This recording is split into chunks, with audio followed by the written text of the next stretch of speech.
जैसे कि आपने थंबनेल पे देखा 163 प्लस मार्क्स। अभी 163 प्लस मार्क्स जो है ना, ये बहुत ही बढ़िया टारगेट है, आप लोग इसको लेकर के चल सकते हो।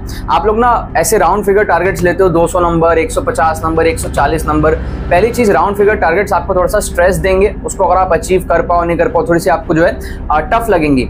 और 163 एक ऐसा नंबर आउट ऑफ 300 ना, जो कि साइकोलॉजिकली देखने में ना बड़ा आपको इजी रिलैक्स फील होगा। 164, 165, 162 आप थोड़ा सा सोच के देखो। 163 इज द बेस्ट नंबर जो आप टारगेट कर सकते हो। इससे आपको साइकोलॉजिकली स्ट्रेस भी कम होगा, बढ़िया स्कोर है आपके लिए, अच्छे परसेंटाइल भी आपके उसके अंदर में बनेंगे। जनवरी अटेम्प्ट की मैं यहाँ पर बात कर रहा हूँ। इसके लिए मैं आपको बता देता हूँ आपको कितने मार्क्स चाहिए पर सब्जेक्ट। आपको जो है फिजिक्स और केमिस्ट्री के अंदर में ना 60 नंबर चाहिए, और मैथमेटिक्स के अंदर में आपका जो है 43 मार्क्स पे काम बन जाएगा। तो 120 और 43 आपका 163 आएगा। अब ये स्कोर जो है ना अचीव करना बहुत ज्यादा पॉसिबल है अगर आप पढ़ाई और तुक्का ट्रिक्स को कंबाइन कर दो। जैसे क्या कर सकते हो, फिजिक्स के अंदर में 40 नंबर का टारगेट लो आप सॉल्व करने का, एटलीस्ट। ज्यादा कर सको तो अच्छा बात है। केमिस्ट्री में आप 40 नंबर टारगेट लो, फिर आप तुक्का ट्रिक से बढ़ाओ। मैथमेटिक्स में आप 20 नंबर टारगेट लो, आप फिर तुक्का ट्रिक से 20-25 नंबर बढ़ा सकते हो। इसमें आपकी अच्छी परसेंटाइल बनेगी। तुक्का ट्रिक से बहुत ज्यादा स्टूडेंट्स का जो है स्कोर बूस्ट होता है और गेम चेंजर होता है। अगर आप यूज नहीं करोगे, दूसरे बच्चे यूज करके आपको बीट कर देंगे। सबसे पहला क्वेश्चन आप यहाँ पर देखो, जेईई मेन के अंदर में आया हुआ क्वेश्चन है 2025 के अंदर में। आपको यहाँ पर मैथमेटिक्स में कोऑर्डिनेट ज्योमेट्री से क्वेश्चन है। Alpha x plus beta y आपको दिया 109। Equation of the chord of the ellipse जो है वो आपको इलिप्स दिया हुआ है, और आपको alpha x plus beta y equals to 109 क्या है, इक्वेशन ऑफ अ कॉर्ड है इलिप्स का। कौन से कॉर्ड का, जिसका मिड पॉइंट 5/2, 1/2 है। अल्फा प्लस बीटा आपको बताना है। तो अगर आप एक्चुअल तरीके से क्वेश्चन सॉल्व करना नहीं जानते हो तो भी ये क्वेश्चन जुगाड़ से हो सकता है। कैसे हो सकता है हम यहाँ पर समझने की कोशिश करते हैं। सबसे पहले ना आप इलिप्स को ड्रॉ कर लो। एक रफली आप इलिप्स यहाँ पर बना लो, ठीक है। जहां पर आप y को 0 लोगे तो x आएगा आपका +-3, ये +3 -3। और अगर आप x को 0 लोगे तो y आएगा +-2, तो ये आपका +2 और -2। अब जब आपका इलिप्स बन गया तो आप देखो ये जो पॉइंट है ना 5/2, 1/2, ये क्या है, 2.5, 0.5, यही तो आपका है। 2.5 आपका यहाँ पे कहीं होगा 2 और 3 के बीच में, और 0.5 आपका होगा यहाँ पे। तो आप क्या करो, इस तरीके से ना एक डॉटेड लाइन बनाओगे तो रफली आपका जो है ये वाला पॉइंट आ जाएगा। क्लियर हो गया। अब ये वाला पॉइंट अगर मिड पॉइंट है तो कॉर्ड कैसा होगा, आपको समझ आ रहा है कि भाई कॉर्ड जो है कुछ इस टाइप का होने वाला है, ठीक है। कॉर्ड आपका जो है कुछ इस टाइप का होगा, जिसका जो मिड पॉइंट है वो ये पॉइंट है।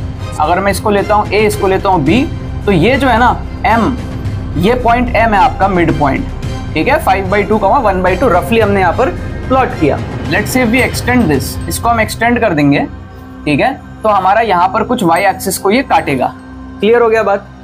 अब आप एक चीज यहां पर देखो कि अगर ये 1 है, ये 2 है, ये 3 है, ये 4 है, ये 4 पॉइंट समथिंग पे काट रहा है y को, और आपका जो x है ना, x पे ये काट रहा है 3 से थोड़ा सा कम, 2.8 के आसपास ये काट रहा है x को। ये जो लाइन है हमारे पास में, ये जो कॉर्ड है रफली।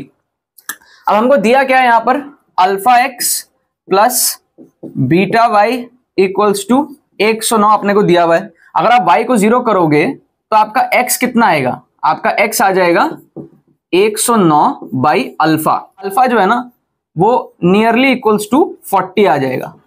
आप एग्जैक्ट कैलकुलेशन भी कर सकते हो। मैंने राउंड फिगर 3 लिया, 109/3 किया, 36 के आसपास आया, थोड़ा सा बढ़ा लिया मैंने रफली अप्रोक्सीमेशन, तो अल्फा आया अप्रोक्सीमेटली 40। अब बीटा देखते हैं क्या हो सकता है। आप क्या कर सकते हो, यहाँ पर x को 0 लोगे तो आपका y आ जाएगा 109/बीटा विच इज इक्वल्स टू आप देख सकते हो 1 2 3 4 पॉइंट समथिंग आ रहा है, 4 to 5 के बीच में आ रहा है। सो दिस इज रफली इक्वल्स टू आप कह सकते हो लेट्स से 4 to 5 के बीच में, ठीक है। 4.5 मान लेता हूं मैं, राइट। तो यहां से आपको जो है बीटा कितना मिल जाएगा, 109/4.5। रफली आप समझ सकते हो ना कि ये 20 to 22 कुछ इस रेंज में आएगा, क्योंकि 9 into 20 इज लाइक 180, 24 के आसपास ही आ सकता है। So that will be somewhere around, आप अप्रोक्सीमेटली देखोगे 24 के आसपास आएगा। अब ये 4.5 लिया है मैंने, इसीलिए 24 आ रहा है। अगर यहां पे मैं 4 लेता तो आप समझ सकते हो 109/4, ठीक है, तो वो आपका 27 के आसपास आता। और अगर मैं यहाँ पे 5 लेता तो 109/5 आप समझ सकते हो कुछ 20 के आसपास आता। तो this will actually range between somewhere around 20 से 27 कुछ अप्रोक्सीमेटली। अल्फा प्लस बीटा आपको पूछ रहा है, तो 40 और somewhere in the range of 20 आप ऐड करोगे तो 60 के आसपास आने वाला है, +-5 आप अप्रोक्सीमेटली कंसीडर कर लो। सो एक ही ऑप्शन यहां पर पॉसिबल है, ऑप्शन सी, जो कि आपको दिया हुआ है 58। आप इसको तुक्का मारोगे 4 नंबर आपको यहां पर मिलेंगे। 37 तो बहुत कम है, हमारा अल्फा ही आ गया बड़ा। 46 भी कम है, 40 पे आपको जो इसको ऐड करेंगे तो 46 क्रॉस हो जाएगा। 72 इज टू मच। 72 का मतलब है कि ये आपका जो है 30 से भी बड़ा हो जाए। ये अगर आपको 30 से भी बड़ा करना है तो आप समझ सकते हो कि भाई ये वैल्यू जो है बीटा जो है फिर बहुत छोटी आएगी, ठीक है, 3 पॉइंट समथिंग आएगी तब इन दैट केस, ठीक है। तो उतना भी नहीं होगा, हमको दिख रहा है कि भाई 1 2 3 4 से तो बड़ा ही आ रहा है हमारे पास में y में जो काट रहा है। इसका मतलब हम जो अप्रोक्सीमेटली गेस कर सकते हो ऑप्शन सी को। सेकंड क्वेश्चन को आप ध्यान से देखना, लेकिन उससे पहले आपको बता दूं ये जो ट्रिक्स है ना, ये 2-4 क्वेश्चन से आपका काम नहीं बनेगा। ये मेरा पूरा फुल डेडिकेटेड कोर्स है, आप इसके अंदर में जाके एनरोल कर लेना। स्ट्रक्चर्ड ट्रिक्स कोर्स होता है, डिटेल में आप सारे ट्रिक्स सीखते हो, एप्लीकेशन देखते हो, फुल पेपर तुक्का ट्रिक्स का डेमोन्स्ट्रेशन आप देखते हो।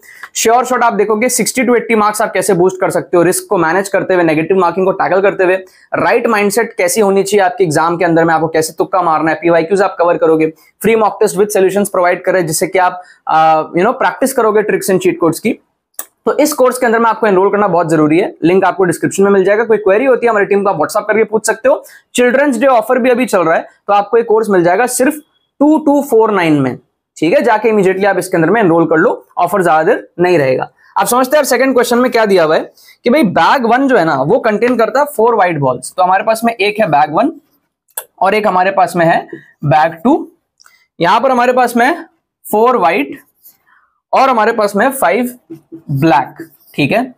और जो बैग 2 है ना हमारे पास में उसमें n व्हाइट है, n व्हाइट और हमारे पास में है 3 ब्लैक, राइट। कह रहा है एक बॉल को हम यहां से उठाएंगे, 1 ball is drawn randomly from bag 1 and transferred to bag 2। A ball is then drawn randomly from bag 2। Probability that the ball drawn is white is 29/45, then n is equals to, ठीक है। अब अगर आपको probability नहीं आती है, आपको लगता होगा प्रोबेबिलिटी टफ चैप्टर है, आप उसमें तुक्का कैसे मारोगे, यार मार सकते हो, इस क्वेश्चन में आप तुक्का मार सकते हो, ठीक है। हम मैनुअली देसी तरीके से सोचेंगे कि भाई इसका आंसर n का क्या होना चाहिए। सबसे पहले आप ये देखोगे 29/45 जो है उसकी वैल्यू कितनी है, तो 29/45 आप कहीं पर जो है साइड में करके देख लो, 65 के आसपास, 65% के आसपास, मतलब 29/45 जो है ना वो प्रोबेबिलिटी एक्चुअली अगर डेसिमल में कन्वर्ट करे that is approximately 0.65। Exact calculation नहीं किया मैंने, 0.65 मेरे को अचीव करना है, ठीक है। अब वो कैसे अचीव होगा मैनुअली सोच सकते हैं। क्या वो 3 से अचीव होगा, 4 से अचीव होगा, 5 से अचीव होगा या 6 से अचीव होगा। देखो क्या होगा, अगर यहां पर n की वैल्यू होती है 3, सपोज एक एक करके हम केसेस चेक करेंगे। अगर n की वैल्यू होती है यहां पर 3, ठीक है, यहां से आप एक चीज देखो, 2 केसेस है। अगर हमको व्हाइट निकालना है तो प्रोबेबिलिटी इज 45%। टोटल बॉल्स यहां पर कितने हैं आपके पास में, 9 बॉल्स हैं, तो 4/9 कितना होगा रफली आपका 45% के आसपास होगा, ठीक है। और अगर हमको ब्लैक निकालना है तो दैट विल बी रफली अराउंड 55%, क्योंकि 5/9 टोटल बॉल्स तो 9 है, 5/9 रफली अराउंड जो है 55% के आसपास आएगा अप्रोक्सीमेटली। तो इसका मतलब 45% चांसेस है व्हाइट निकलेगा, 55% चांसेस ब्लैक निकलेगा। अब आप एक चीज सोचो, अगर व्हाइट निकलता है, अगर यहां से जो है व्हाइट निकलेगा तो क्या केस बनेगा। अगर व्हाइट निकलेगा तो यहां पर हो जाएगा 4 व्हाइट और 3 ब्लैक, और अगर ब्लैक निकलता है तो यहां पर क्या हो जाएगा 3 व्हाइट और आपका हो जाएगा 4 ब्लैक, इस तरह का केस बन जाएगा। अब आप देखो व्हाइट आने की पॉसिबिलिटी क्या है, इसके लिए अगर हम देखें तो व्हाइट आने की पॉसिबिलिटी है 4/7। अब 4/7 आपका कितना होता है, 4/7 अगर आप कैलकुलेट करोगे अप्रोक्सीमेटली 7 5 35, कुछ 50-55% के आसपास आएगा। सो दिस विल बी रफली अराउंड 55% आप पकड़ लो। और इस केस में कितनी प्रोबेबिलिटी है व्हाइट आने की, 3/7। 3/7 तो और ज्यादा छोटा हो गया, 50% से भी छोटा हो गया, है ना। तो वो हो सकता है कुछ 45% की रेंज में कहीं पर आ जाए। सो आप अगर देखो इन दोनों का अगर आप एवरेज निकालोगे ना तो आपका 65% नहीं पहुंचेगा। इन दोनों का अगर आप एवरेज निकालोगे 65% नहीं पहुंचेगा, क्योंकि दोनों ही कम आ रहे हैं, तो 3 नहीं होगा। इसी तरीके से आप 4 के लिए चेक करोगे। अगर आप 4 करते हो यहां पर, ठीक है, अगर आपका व्हाइट आता है तो व्हाइट आपका बन जाएगा 5, और अगर आपका ब्लैक आता है तो ब्लैक आपका बन जाएगा 4 और व्हाइट रहेगा 4। कि भाई n की वैल्यू अगर हम 4 ले रहे हैं तो क्या केस बनेगा, अगर व्हाइट आता है तो 5 व्हाइट हो जाएगा, 3 ब्लैक रहेगा, और अगर ब्लैक आता है तो ब्लैक एक बढ़ जाएगा, व्हाइट सेम रह जाएगा। अब इसके केस में परसेंटेज क्या है देख लो, टोटल बॉल्स हमारे पास में 8, 5/8 कितना होता है रफली आप कैलकुलेट कर लो कहीं पे, 5/8, ठीक है। ये आ जाएगा आपका 60% के आसपास आ रहा है, 60% के आसपास। और इस केस में क्या होगा, 50% होगा, क्योंकि 4/8 आएगा। तो इन दोनों का एवरेज आप देखो वापस 65 नहीं पहुंचेगा, इसका मतलब n = 4 भी नहीं होगा, समझे। तो आप इसको भी हटा दो। अब n = 5 के लिए आप चेक कर लो। 5 के लिए आप चेक करोगे, अगर व्हाइट जाएगा तो व्हाइट हो जाएगा 6, ठीक है, और ये तो 3 रहेगा। और अगर हमारे पास में ब्लैक जाएगा तो ब्लैक हो जाएगा 4 और व्हाइट हमारे पास में 5 रहेगा। इसके केस में परसेंटेज आप देख लो कितना होगा। तो टोटल बॉल्स अभी 9 है, सो यहां पर आएगा 6/9। 6/9 आप समझ रहे हो, 2/3, 66% आ रहा है, 66% आ रहा है रफली। और यहां पर क्या हमारे पास में 5/9, 5/9 आप समझ रहे हो कितना होगा, रफली 55% आप समझ सकते हो, 55% आप समझ सकते हो। तो इन दोनों का जो एवरेज आएगा वो आपका कितना आएगा, कुछ 61% के आसपास आएगा। लेकिन बात क्या है ना, यहां पर इसके चांसेस ज्यादा है, क्योंकि 55% टाइम्स जो है वो ब्लैक निकलेगा। तो इन दोनों का जो एवरेज होगा ना वो मिडिल पे नहीं होगा, थोड़ा सा सेकंड वाले की तरफ ज्यादा शिफ्टेड रहेगा। इसका मतलब मिडिल वैल्यू इन दोनों की क्या है, 61, 55 की तरफ शिफ्टेड रहेगा ना, तो 61 से भी छोटा आएगा एवरेज रफली। तो इसका मतलब ये फिर से रीच नहीं हो रहा। इसका मतलब n = 6 ही आंसर है। मैं n = 6 के लिए आपको समझाता हूं। अगर 6 हो जाएगा ना, तो अगर व्हाइट निकलता है तो ये आ जाएगा 7, और अगर आपका ब्लैक निकलता है तो ये 4 हो जाएगा, और ये रह जाएगा हमारे पास में 6। अब आप परसेंटेज देखो, यहां पर बड़े आसानी से आप देख सकते हो, क्योंकि टोटल बॉल्स 10 है, तो आपका हो जाएगा 7/10, 0.7 आ जाएगा, 70%। और यहां पर अगर आप देखोगे तो आपका 6/10 है, दिस विल बी 0.6%। इन दोनों का एवरेज जो है वो 65% आएगा, ठीक है। और क्योंकि इसके तरफ थोड़ा सा शिफ्टेड रहेगा तो वो 63-64% कुछ एक्चुअली आएगा। और इसको भी अगर आप एक्चुअली सॉल्व करोगे तो आपका 65 से थोड़ा सा कम आएगा, ठीक है। तो रफली हम यहां पर गेस कर सकते हैं ऑप्शन डी को। ऑप्शन डी आपका यहां पर सही आंसर हो जाएगा। बहुत ही ब्रिलियंट ट्रिक था ये, बहुत ही ब्रिलियंट यहां पर ये ट्रिक था प्रोबेबिलिटी का। लाइक करो वीडियो को अगर आप अभी तक यहां तक देख रहे हो तो। और हम क्वेश्चंस देखते हैं फटाफट से। क्वेश्चन नंबर 3 आप देखो, इसमें हम कैसे गेस वर्क कर सकते हैं। आपको बोल रहा है एक इलेक्ट्रोमैग्नेटिक वेव है, एक्स पे प्रोपोगेट कर रहा है, component of electric field magnetic field जो है वो आपका जो है बताना है आपको। अब अगर आपको ये नहीं पता एग्जैक्टली कि क्रॉस प्रोडक्ट किसका किसका करते हैं, क्या आता है, अगर आपको नहीं पता, आपको इतना तो पता है कि तीनों परपेंडिकुलर होंगे, इतना तो आपको पता होगा, इलेक्ट्रिक फील्ड, मैग्नेटिक फील्ड और जो हमारे पास में वेव का डायरेक्शन है। तो इसका मतलब क्या है कि अगर ये हमको एक्स पे दिया है ना, वेव हमको एक्स पे दिया है लेट्स से, तो बाकी दोनों जो है ना वो वाई और जेड ही होने वाले हैं। अब कौन सा इलेक्ट्रिक है कौन सा मैग्नेटिक है वो अगर आपको नहीं पता तब भी आप तुक्का मारो, दो ऑप्शन तो आपके एलिमिनेट हो गए ना। ऑप्शन ए एलिमिनेट हो जाएगा, ऑप्शन सी एलिमिनेट हो जाएगा, क्योंकि वाई और जेड का दो ही कॉम्बिनेशन है, ऑप्शन बी और ऑप्शन डी। या तो ई वाई में है, बी जेड में है, या तो उल्टा है, ठीक है। तो आप बी और डी में से तुक्का मारो। इसका करेक्ट आंसर जो दिया ना वो ऑप्शन बी दिया हुआ है। अब तुक्का इसलिए मारना था क्योंकि यहां पर हमारी एक्यूरेसी 50% है। अगर आपकी एक्यूरेसी जो है रैंडम गेसिंग से ऊपर है तो आपको वहां पर तुक्का लगा देना चाहिए। फिर आप देखो इस क्वेश्चन को, क्वेश्चन नंबर 4 को। यहां पर आप क्या कर सकते हो, नंबर ऑफ स्पेक्ट्रल लाइंस आपको पूछ रहा है, एनर्जी लेवल आपका 4 है। अब आप लोग ना फॉर्मूला भूल जाते हो जैसे, तो आप कैसे तुक्का मार सकते हो, आप ये देख लो। एनर्जी लेवल अगर 4 है, ये आपका आ गया n = 1, ये आ गया आपका n = 2, ये आ गया आपका n = 3, ये आ गया आपका n = 4। तो आप मैनुअली चेक कर लो ना पॉसिबल कितने हैं। जैसे आप देखो, एक हो सकता है आपका 4 से 1 में आए डायरेक्ट, एक हो सकता है आपका 4 से 3 में जाए, फिर 3 से 2 में जाए, फिर 2 से 1 में जाए। 4 तो यही हो गए। तो इसका मतलब आप देखो 0 एलिमिनेट हो गया, 1 एलिमिनेट हो गया और 3 एलिमिनेट हो गया, है ना। ऑप्शन बी सी डी तीनों एलिमिनेट हो गया, 6 पॉसिबल इसका आंसर होगा। आपको फॉर्मूला नहीं याद था, आपने मैनुअली चेक किया कि एक तो डायरेक्ट आएगा 4 से 1, एक आएगा 4 से 3, 3 से 2, 2 से 1, तो 4 तो टोटल यही हो गए। और भी कॉम्बिनेशंस बन सकता है, जैसे कि मान लो 4 से 2 में आए, फिर 2 से 1 में आए, है ना। ऐसा हो सकता है कि 4 से 2 में आए, फिर 2 से 1 में आए, तो एक और यूनिक लाइन आ गया आपका 4 से 2 का। ऐसा हो सकता है कि भाई 4 से 3 में जाए, फिर आपका 3 से 1 में जाए, है ना, तो एक और आपका यूनिक लाइन हो गया 3 से 1 का। तो आपको नंबर ऑफ यूनिक लाइंस देखने होते हैं बेसिकली। तो आप यहाँ पर गेस वर्क कर सकते हो, अगर फॉर्मुला नहीं भी याद है मैनुअली भी आप यहाँ पर चेक कर सकते हो, जुगाड़ से इसको उड़ा सकते हो। ऑप्शन ए आपका जो है यहाँ पर करेक्ट आंसर हो जाएगा, 6 इसका करेक्ट आंसर होगा, ठीक है। 4 नंबर आपको मिल जाएंगे। आप देख सकते हो यहाँ पर भी हमने 4 नंबर उठाए।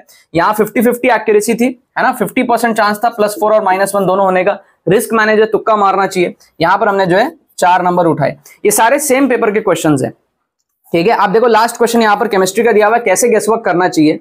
आप देखो ऑप्शन ए और बी सिमिलर हैं, है ना, दोनों में यही कह रहा है कि 200 ml of KI solution, 200 ml of KI solution.